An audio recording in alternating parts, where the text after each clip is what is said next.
দাজ্জাল চারটা জিনিস দিয়ে আমাদেরকে পরীক্ষায় ফেলবে। কয়টা? এক হচ্ছে ইমানি পরীক্ষা, দুই হচ্ছে সম্পদ দিয়ে পরীক্ষা, তিন হচ্ছে জ্ঞান দিয়ে পরীক্ষা, চার হচ্ছে ক্ষমতা দিয়ে পরীক্ষা। সে ইমানের পরীক্ষায় আমাদেরকে ফেলবে। সে এসে বলবে আমি তোমার রব, এবং এটা প্রমাণ করার জন্য যা যা দরকার আল্লাহ তাআলা তাকে সব দিবেন। সে সব করতে পারবে। সে বলবে আমি তোমার রব। যদি বিশ্বাস না হয়, তোমার বাবাকে যদি জীবিত করে বিশ্বাস করবে?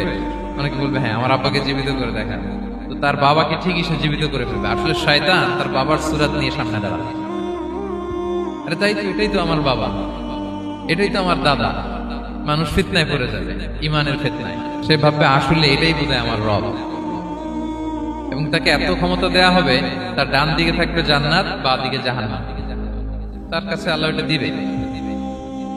যে তার কথা শুনবে তাকে সে জান্নাতে ঢুকাবে, কিন্তু জান্নাতে ঢুকে সে জাহান্নামের শাস্তি ভোগ করবে। এটা তোর বাইরের মানুষ বুঝবে না, অ্যাপারেন্টলি এটা জান্নাত।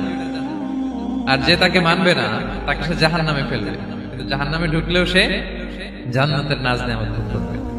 তাহলে এই যে ইমানের ফিতনায় সে ফেলে দিবে আমাদেরকে। তো ইমান কি করে বাঁচাবো, এটা সলিউশন আমি শোনাবো আপনাদের। দুই নম্বরে, সে আমাদেরকে সম্পদ দিয়ে ফিতনায় ফেলবে। যার যা লাগবে সে তাই দিতে পারবে, যা লাগবে।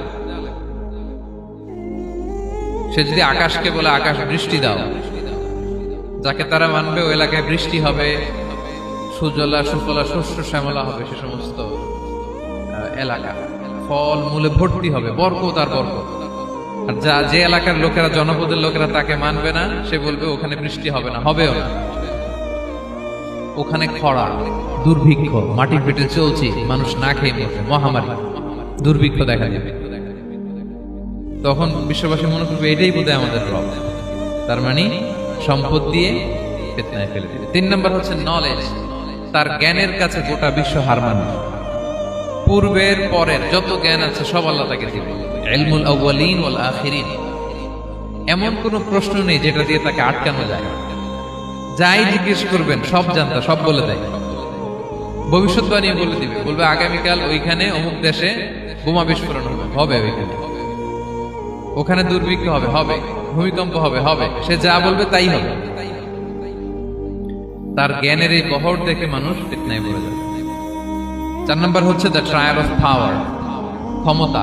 তার ক্ষমতার সামনে সবকিছু একেবারে ছিন্ন বিচ্ছিন্ন হয়ে যাবে, এত ক্ষমতা হবে তার। সে যেমনটি বলবে তেমনটি করতে হবে। বাতাসের চেয়ে দ্রুত বেগে সে এক দেশ থেকে আরেক দেশে চলে যাবে। তো তার এই সমস্ত অলৌকিক ক্ষমতা দেখে মানুষ ফিতনায় পড়ে যাবে। এবং এই ফিতনা, এই পরীক্ষার মুহূর্তগুলোতে মানুষ কিভাবে নিজেকে ধরে রাখবে তার সলিউশন আল্লাহ তাআলা সূরা কাহফে দিয়েছে।